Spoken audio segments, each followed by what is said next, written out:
শুভ সকাল সকলকে। YouTube channel বিপাই বিডির পক্ষ থেকে শুভেচ্ছা জানাচ্ছি। বিপাই বিডির প্রতিদিনের আয়োজন। আজকের পত্রিকার শিরোনাম আপনাদেরকে জানিয়ে দেব। আজ 25শে আগস্ট, রোববার। প্রথমে অনুরোধ থাকবে, যারা আমাদের চ্যানেলে নতুন তারা চ্যানেলটি অবশ্যই সাবস্ক্রাইব করবেন এবং পাশের বেল আইকনটি চেপে দিবেন। তো চলে যাচ্ছি আজকের পত্রিকার প্রথম শিরোনাম দেখার জন্য। আজকে দৈনিক প্রথম আলো রিপোর্ট করেছেন, উপকূলীয় এলাকায় বৃষ্টি হতে পারে, বন্যার পরিস্থিতি উন্নতি হবে ধীরে ধীরে। 10 লাখ পরিবার পানিবন্দী, একটি রিপোর্ট তারা করেছে। বলা হচ্ছে, বন্যা কবলিত জেলার মধ্যে ফেনী, কুমিল্লা, চট্টগ্রাম, খাগড়াছড়ি, নোয়াখালী, মৌলভীবাজার, হবিগঞ্জ, ব্রাহ্মণবাড়িয়া, সিলেট, লক্ষ্মীপুর, কক্সবাজার। এছাড়াও পরিবারের 8 সদস্যের খোঁজ জানেন না শাহানা বেগম। ছাত্র জনতার আন্দোলন, নিহত কিশোরের সংখ্যা বেড়ে 89 দাঁড়িয়েছে। এটি রিপোর্ট তারা চেক করেছে। প্রথম আলোর পরে আমরা চলে যাচ্ছি কালবেলা রিপোর্ট করেছে, বিচারপতি মানিকের দখলে 900 কোটি টাকার জমি। একটি আজকে রিপোর্ট তারা করেছে। যত বিতর্কিত কাণ্ড বিচারপতি মানিকের, সাবেক বিচারপতি, যাকে খুশি আদালতে রেখে তাকে করতেন অপমান, বিজনেস ক্লাসে বসতে না পেরে বিমানে তুল কালাম, সালাম না দেওয়ায় ট্রাফিক কর্মকর্তা আদালতে তলব, 21 জন সিনিয়রকে ডিঙিয়ে পদোন্নতি, সরকারি বাড়ি থেকে ভাড়া না দেওয়া, লন্ডনে বাড়ি কিনে আয়ের উৎস না দেখানো, টকশোতে উপস্থিতার সাথে অসাবধান আচরণ।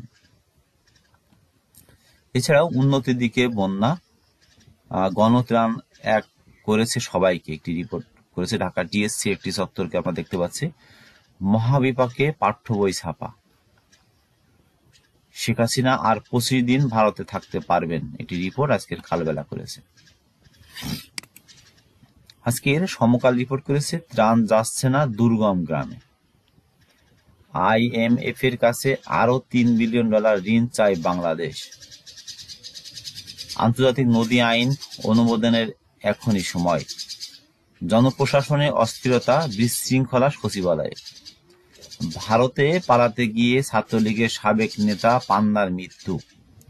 বিচারপতি মানিককে গ্রেপ্তার নিয়ে কৌতূহল কারাগারে। আজকের দৈনিক কালের কণ্ঠ রিপোর্ট করেছে, বন্যায় ক্ষতিগ্রস্ত 50 লাখ, মৃত্যু 18। এছাড়াও বানভাসির পাশে সব বাহিনী, হাতে হাত মিলিয়ে উদ্ধার তৎপরতা ও ত্রাণ বিতরণ চলছে। সরকারি রোডম্যাপ ও নির্বাচন নিয়ে সংলাপ চাইলেন ফখরুল। বন্যার্তদের পাশে সবাই এক প্রাণ।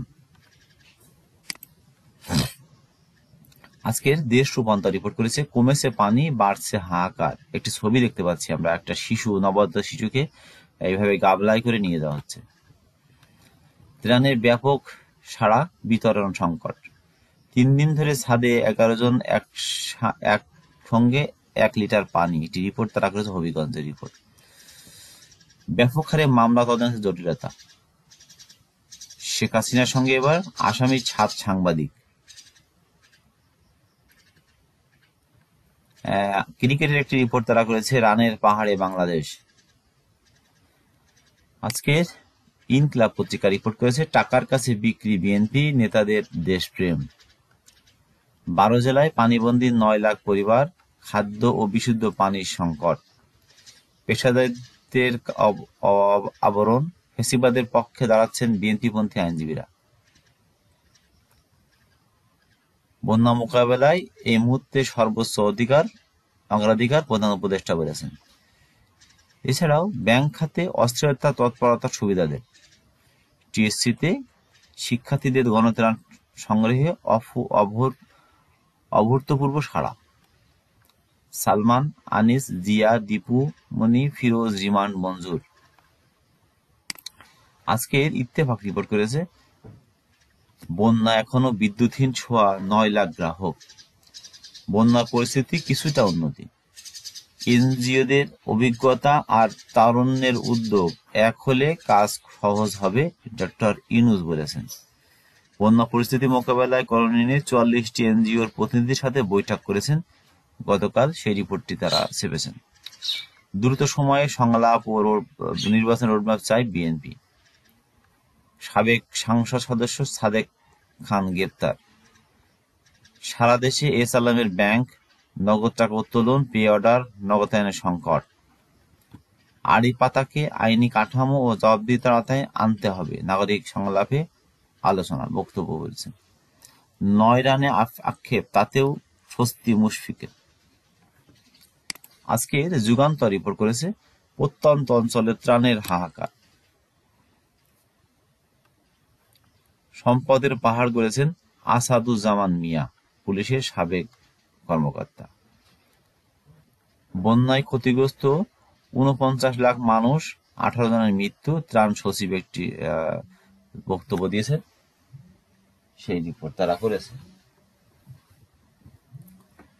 এছাড়াও টিফিনের জমানো টাকা দিয়ে বন্যার্তদের পাশে শিশুরা, খুব সুন্দর একটি রিপোর্ট যুগান্তর করেছে। বাংলাদেশ প্রতিদিন রিপোর্ট করেছে লড়াই বানভাসী মানুষের।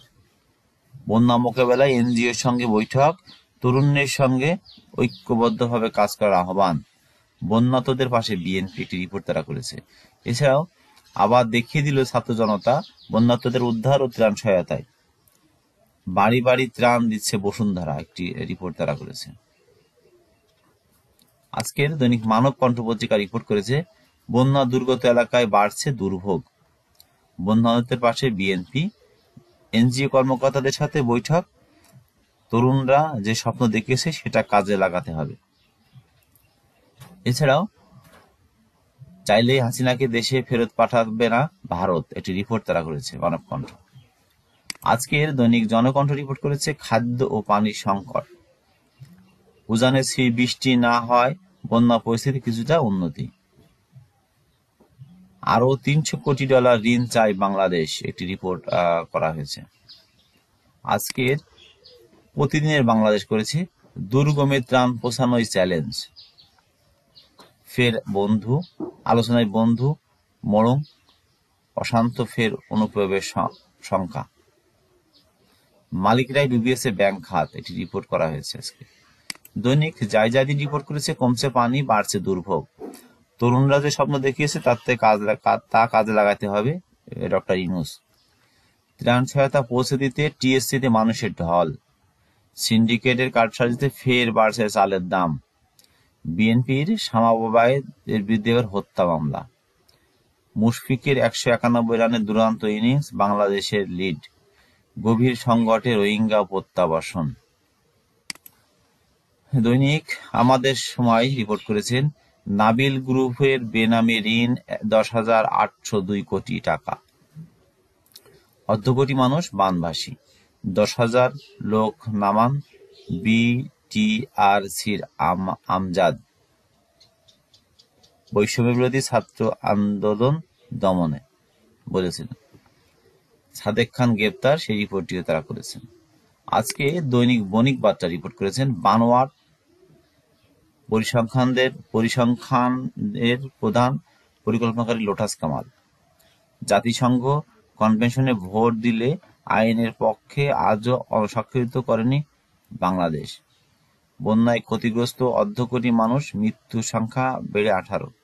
অন্তর্বর্তী সরকার থেকে যে কোনো অপ্রত্যাশিত ঘটনার জন্য প্রস্তুত থাকতে হবে, একটি মন্তব্য রিপোর্ট করেছে তারা। তো এই ছিল মূলত আজকে ঢাকা থেকে প্রকাশিত জাতীয় দৈনিকগুলোর প্রধান প্রধান শিরোনাম। অনুরোধ থাকবে আপনারা যারা নতুন তারা আমাদের চ্যানেলটি অবশ্যই সাবস্ক্রাইব করবেন এবং বেল আইকন চেপে দিবেন। ধন্যবাদ, ভালো থাকবেন, আল্লাহ হাফেজ।